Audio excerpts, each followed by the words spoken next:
bakal miris dan bakal mundur saja Pak. Rasa kakek betul. Sikat. Maju, maju.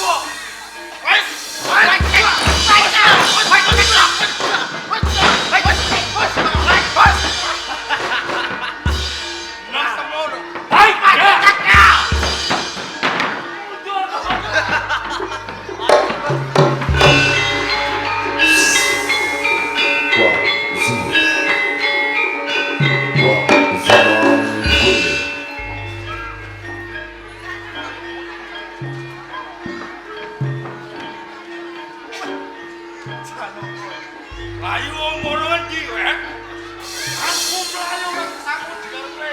Sing mbok karepe piye? Papan sing rumpet kang gunung lebu apa aku sebagai. Antoke ning paun iki. Aja nggo aku sing baru ngadune urip. Iki sing kasih.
Basku lewat gara-gara dikebut mulai buat lara dera karuan siksa kubur pancen tenan. Apa? Kowe wedi? Kowe wedi aja do kulino ngapusi ya. Niki kedadiane biyen urip kulino ngapusi. Kulino bodoni. Mulai sing hati-hati, ojo dong ngapusi.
Aku tobat, aku pamit, aku balik nang kuburku, aku balik. Sing kono mang ndi sing kono.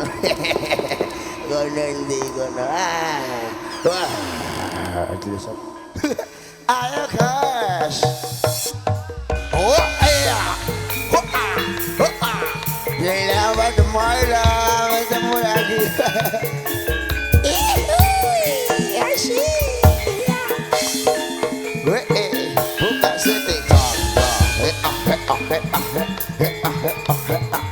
Oh enak, goyang goyang.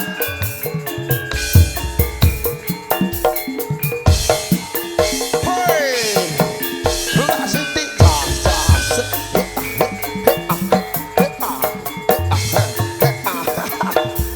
wasek, wasek, enak cek, mantap.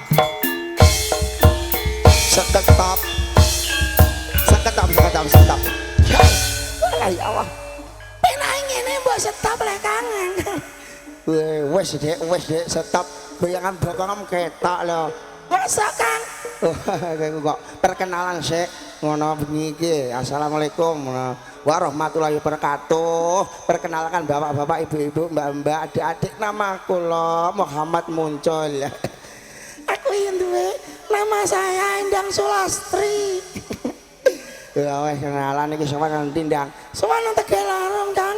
Jaken sumber apa lek jenenge iki? Endi lek kowe iku kenro apa ora? Iki ngono Tegalarong. Endi Bu, Pak? Endi Jal? Kowe aku gak mudeng ngomong aduh maku. Penting sowan nang kene Tegalarong. Iki acarane Wali Matul urus. Kowe Bali matur lurus ngantene ndi? Ndang, ngantene nang ngarepe lho sing cantik lihat-lihat. Cuman disawer apa ora? Kanyane disawer kok. Kowe yang njaluk Ndang. Aku njaluk ora, Kang. Diwehi kok karo ngibing ngono. Dongano Ndang. Muga-muga ngantene samawat. Sing mau mangan kaki-kaki lan ini. Sing penting jangan tok momongan. Wah, oke, wis seneng iki ditimbali ya ngibur masyarakat Tegarum Ndang. Iya, Kang. Wah, wis besok nimbali nang ndi Ndang. Aja sepeda awakku Ndang. Sesuk merek ana ing desa Ngening, mbak tangan pati Kang. Wah, erek ya. Iya wis, ngene iki disyuting RHS lho. Ana WM linting YouTuber kantong channel rame pokoke full penontone lagi sowan perdana nang Tegarum ya. Iya, Kang. Weh, ketoprak Wahyu Manggolo asli saka Ndang. Saka Desa Tanjung Sari, Kecamatan Jakenan, Kabupaten Pati. Pimpinane sapa? Pimpinane Lemogal. Wah, karo Camnalal Bialal ya Ndang. Wah, panggunge anyar ngono. Nek nanggap piye Ndang carane? Gampang, Kang. Langsung ditelepon Lemogal. Wah, nomore pira Ndang? Kuwi apal, Kang. Kowe lagu terus dikandangi langsung tak dudono 081 2 ada 8 asik 1 aduh ada 8 1 9 itu langsung ditelepon Ndang rekam cekuin Ndang izin aku Kang. Ini ayo bareng-bareng delok Wahyu Manggolo karo dijine Wahyu Manggolo digase. Wah, seru Ndang. Aja kakean didadak. Wah, sik.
Ya, singo macane Wahyu Manggolo.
nafsumu. Gelem bali ora?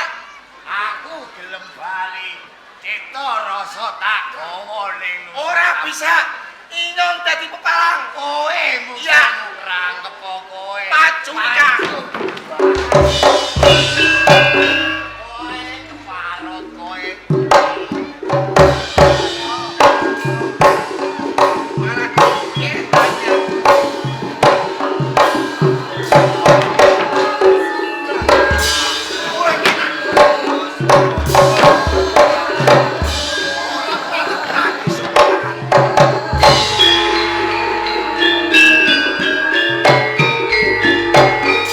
Pulang soalnya dengan sane ramanya.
Rahayu, Rahayu satu mati.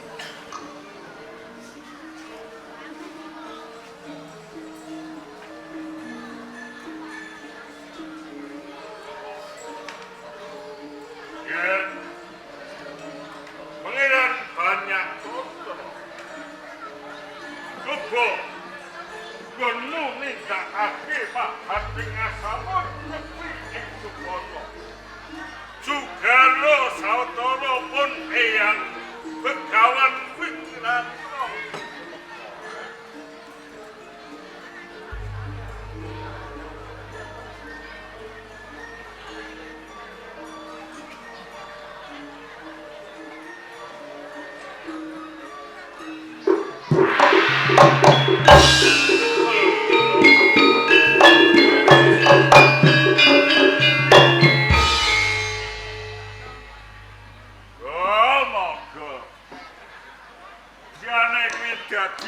apa to, Bro? Ngene kok, Cah. Ngentah-ngentahi lakon. Ngene lagi jalukane Kang Narto kuping ya. Aku kon dadi kaya ngene iki. Ketoprak Wahyu Manggala iki bose kowe. Aku bambangan kok mbok cekel dhewe.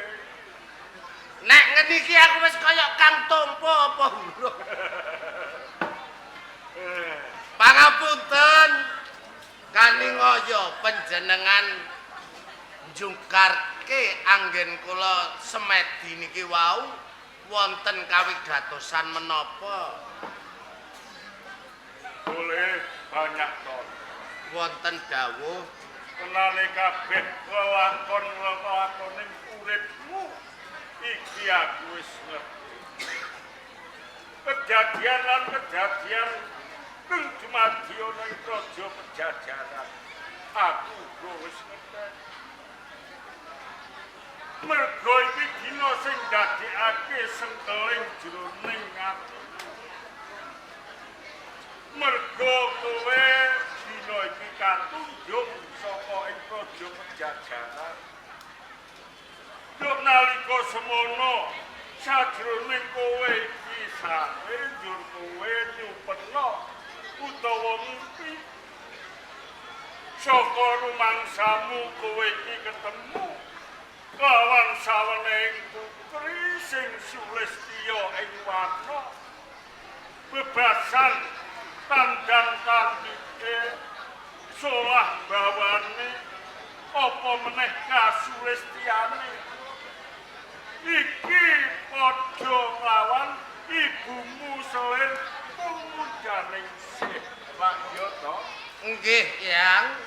Sawise kowe milen ngonmu jur kowe kilap pamikirmu nanti sira bakal moto-moto kelawan ibumu Selir pumudaning sih jur nanti kajenengan ramamu Prabu Munding Wangi satemah dianggep yen kowe iki bakal tumindak mrawasa seneng kelawan ibumu Selir. Mila saking menika ya ngantos titi wanci menika kula ngudi ing Asemun pamriye kula kepengin ngulir budi sedaya kleru kula ya. Ya, oleh banyak tonton. Wonten dawuh Tenane kabeh gegayuanmu ing mengkone mbok menawa bakal bisa kasembadan kowe bisa ketemu kelawan calon jatuh kramamu sing ngaten. pasuryane sainget kelawan ibumu.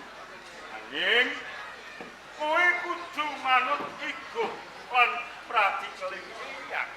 Kanthi cara kados pundi ya? Nah, kanthi cara sepisan kowe ora kena dandan kanthi cara satriya. Kowe kudu namur laku dandan sudra. Dandan sutra. Nengangka loro. Kowe aja nganggo jeneng banyak tantra. Kowe kudu nganggo jeneng Kamandaka. Kamandaka. Sing pungkasan.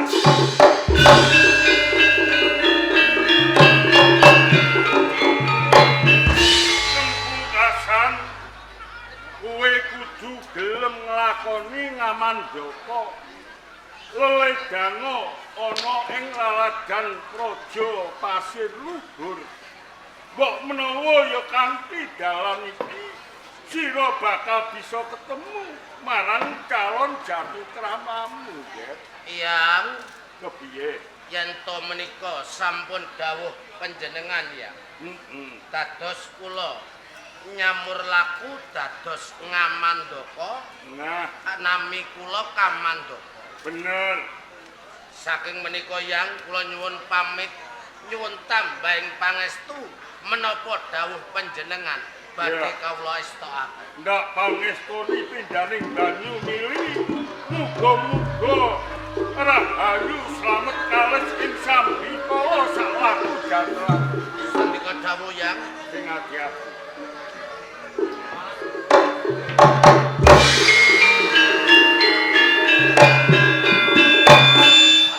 Ana lelakon kok werna-werna ana ing praja Medjajah. Ayo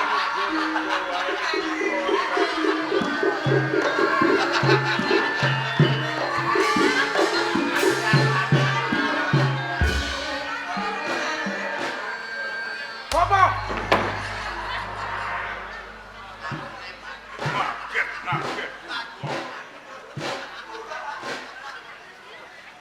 Coba tumuleo. Lah jebul kowe to man Sariman. Jangkrik Sariman piye bambangan Sariman? Aku hari ini jadi bambangan. Ojo kita-kita kowe bopo. Bareng kowe ngabur sandangan sing karo mabur. Wah, ayo. Nek karo suara ganteng aku piye? Ayo. Bata di bata. Bata di karo suara. Di bata. Jeneng lakon wae kok ya sing kebangetan sing njaluk lakon. Halo jeneng dagelan kok kon dadi bambangan. Aku dhewe ora mentolo bopo.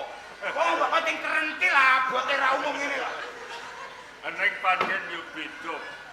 Bareng kowe dadi bambangan katon bari. Piye bopo mbok sawang aku kaya apa bopo? Ya, Gus. Wah. Kaya ngono wae. Ruwae sapa?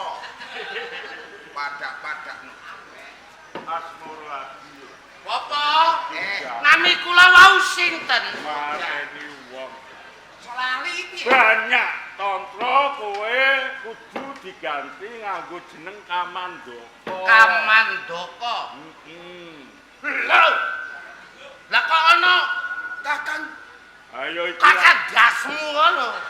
Kowe lho dadi apa lho? aku dadi banyak opo mbok. Aku iki diwasi dalane. Toprak kok lakone banyak kabeh iku. Kowe iki dadi paraga banyak ngampar. Aku banyak ngangkat adimu Kakang. Aku banyak ngampar. Opo kowe panteng karo aku? Rikala semono. Alah. Ora kok. Pangapunten Bapak, monggo. Babakan adi kula badhe ngestokaken dawuh panjenengan, Bapak. Ayo kono dibacutke nggone mlaku sadoh balik neh. Ger banyak ngampar. Wonten dawuh Bapak. Yen omong ngene kuwi. Aku kelingan Pak Pujo. Bose Wahyu budaya Kediri tak kandhani. Bapak, Ger banyak ngampar. kula saged ngraita yen panjenengan niku kaget. Sumurup pas awak kula menika. Ayo mesti wae ndadekake kandha pitakon jroning atiku. Kok nganti karoyo-royo sira munggah ana ing pertapan Tangkuban Prau. Iki njur tenane ana wigati apa kek. Sowan kula wonten ing ngersa panjenengan Bapak. Kula mengko wigatos ingkang boten saged dipun semayani, Bu. Njur ana wigati iki wigati apa coba? Kula rumangsa bingung. Sampun pirang-pirang dina kula Ngampar. kula Bapak. Ayen kekandhan ki mbok ya sing biasa date wae aja mbok gawe-gawe mundak kesliyo mengko. Kula sampun pirang-pirang dina tansah ngalamun. King menapa nasib kula kados mekaten menika tanpa boten saged menapa Bapak. Lah kowe duwe lelakon apa? Kula kepengin nyawiridaken apa Bang? Nyoro Widyaken. Wonten pundi dunipun Kang Mas kula nggih, Kakang kula. Banyak Tontro. Wiwit wekdal sakmenika kok pergi. Oh, pergi gitu. Kisah saking kraton lho. Nah, ini yo, Gen. Pripun Bapak? Banyak apa? Sadurunge kowe tumeka ing Tangkuban Perahu. Iki mau kadangmu pangeran banyak Tontro uga tumeka ning Tangkuban Perahu. Lajeng Ayo mergo saka pogel penggalih mung lam-lamen saweneng putri kang ana sajroning pamimpene. ngoten. Nah, kula njendak wenehi srana kang supaya laku ngamandaka. Ndak utus supaya legang ana ing lalagan Praja Pasir Luhur. Oh, ngoten. Mula kanthi iki yen sira kepengin goleki kelawan kangmasmu banyak Tontro. Kowe aja nganti pradandang cara satriya. Lajeng kula kados pundi, Bapak? Kowe uga kudu namur laku Nggih, dandan kanthi cara desa. Karang Pradesan. Jenengmu aja nganggo jeneng gagak apa. Lajeng asma kula pian ganti napa, Bapak? Jenengmu bakal ndak ganti Silih Warna.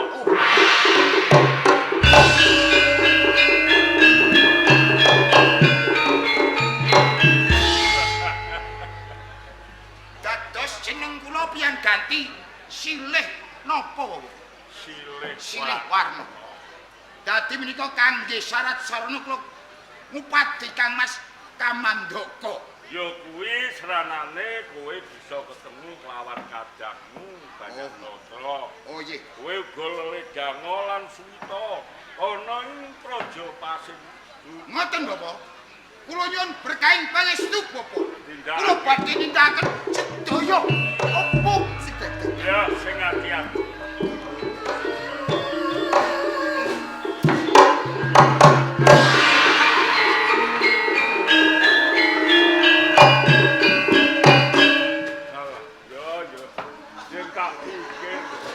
Iki kejadian apa?